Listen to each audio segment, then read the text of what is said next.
Gua mau ngomong sesuatu yang brutal hari ini. 100 juta pertama lo, itu adalah fase paling brengsek dalam perjalanan finansial lo. Kenapa? Karena di fase ini, lo ngelawan gravitasi sendirian. Lo belum punya aset yang kerja buat lo. Belum ada compound interest yang nolong. Yang ada cuma disiplin lo dan keputusan harian lo. That's it. Dan gua nggak mau ngomong, lo bisa, semangat, mimpi besar. Enggak. Gua mau bedah secara forensik kenapa lo susah nabung. Kenapa gaji lo kayak numpang lewat doang. Dan gimana lo bisa secara matematis sampai di 100 juta pertama lo. Let's dig deeper. Pertama-tama, gua mau bunuh satu mitos dulu. Kalau lo belum punya tabungan, bukan karena lo bodoh. Bukan karena lo malas. Masalahnya adalah struktur biaya lo brutal. Coba hitung, gaji lo 5 juta, kos 1,5 juta. Makan sehari 30.000 kali 30 hari, 900.000. Transportasi 500.000. Pulsa, internet 200.000. Belum cicilan motor, belum transfer orang tua, belum ngopi weekend. Boom, 80-90% gaji lo lenyap buat survive. Ini bukan salah lo, ini strukturnya emang gitu. Tapi, lo tahu yang lebih menyeramkan. Orang yang gajinya 10 juta, 15 juta, bahkan 20 juta, banyak yang tetap ngalamin hal yang sama. Kenapa? Parkinson's Law.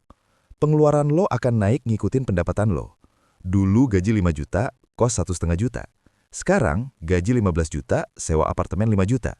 Dulu makan warteg, sekarang makan Gojek 50.000 sekali pesan. Dulu motor, sekarang mobil cicilan 4 juta sebulan. Hasilnya, lo tetap jalan di tempat. Dan inilah yang bikin 100 juta pertama itu berat-barat. Karena lo harus stop kebocoran, tambahin pemasukan, bangun sistem yang kerja otomatis. Kalau enggak, lo akan stuck di sini 5 tahun, 10 tahun, bahkan selamanya. Tapi sebelum gua kasih solusinya, gua mau lo paham dulu. Kenapa 100 juta? 100 juta itu bukan buat pamer, bukan buat beli mobil atau gadget. 100 juta itu adalah psychological safety. Itu adalah buffer lo kalau kena PHK. Itu adalah opsi lo kalau mau resign dan cari kerjaan lebih baik. Itu adalah amunisi lo kalau mau mulai bisnis. 100 juta sama dengan freedom to choose. Dan gue janji, setelah lo sampai di sini, lo nggak akan lihat uang dengan cara yang sama lagi. Sekarang, let's break down the strategy. Oke, pilar pertama, defense. Sebelum lo mikir investasi, sebelum lo mikir side hustle, lo harus tambal dulu ember bocor lo. Dan gue punya formula simple. Tabungan sama dengan pendapatan dikurangi ego.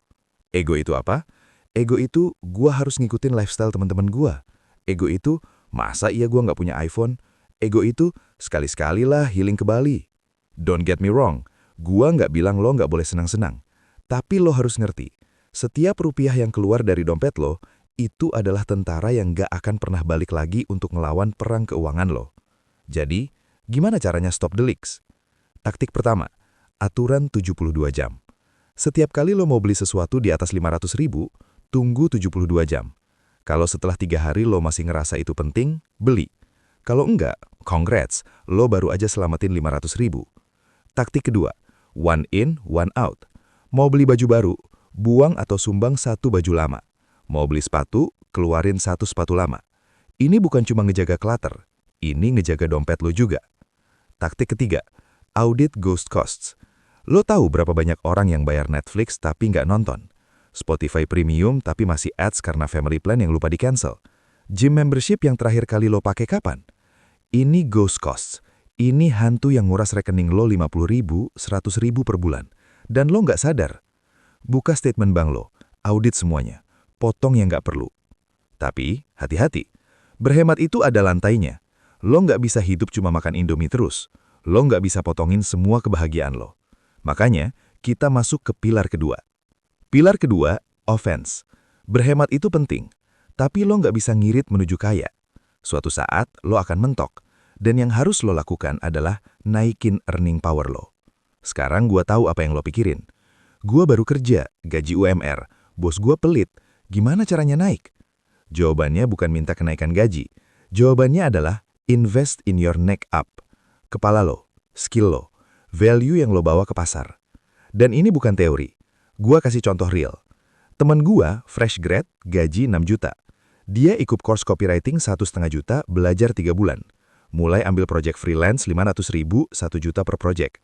Sekarang, dia punya side hustle yang konsisten ngasih 2-3 juta per bulan.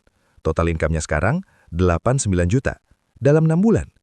Itu contoh nyata leverage skill. Sekarang, lo mungkin mikir, tapi gua nggak punya waktu.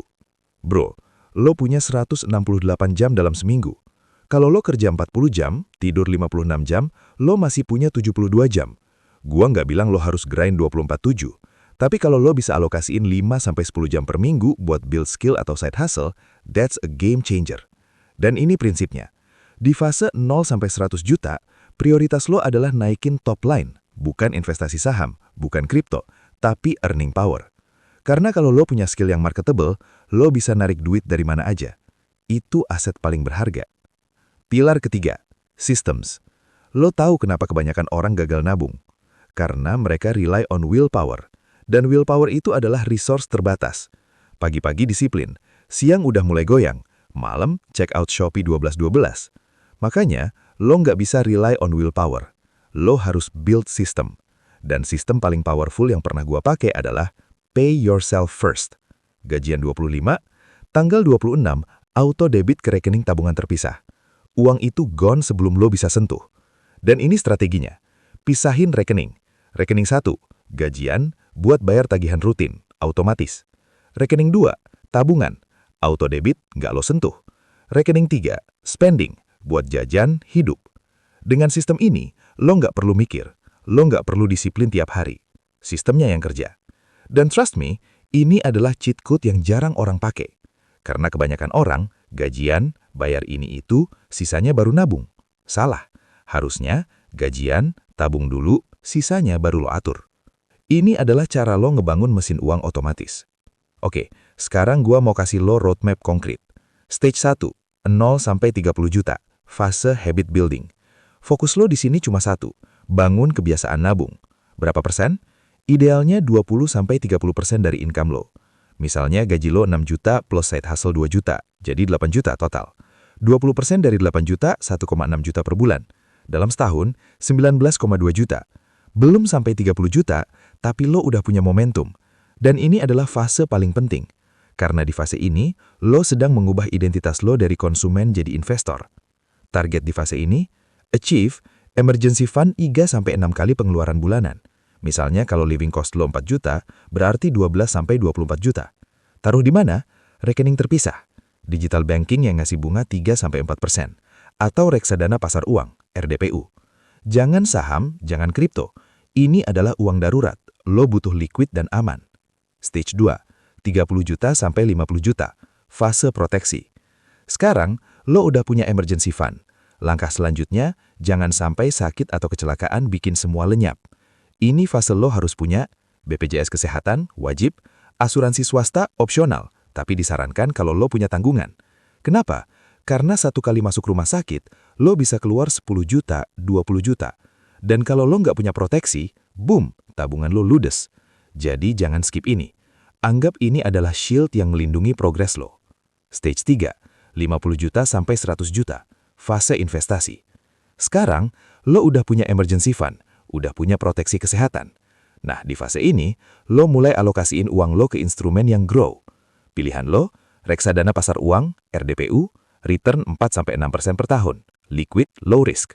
Deposito digital, return 5-6% per tahun, fix, safe.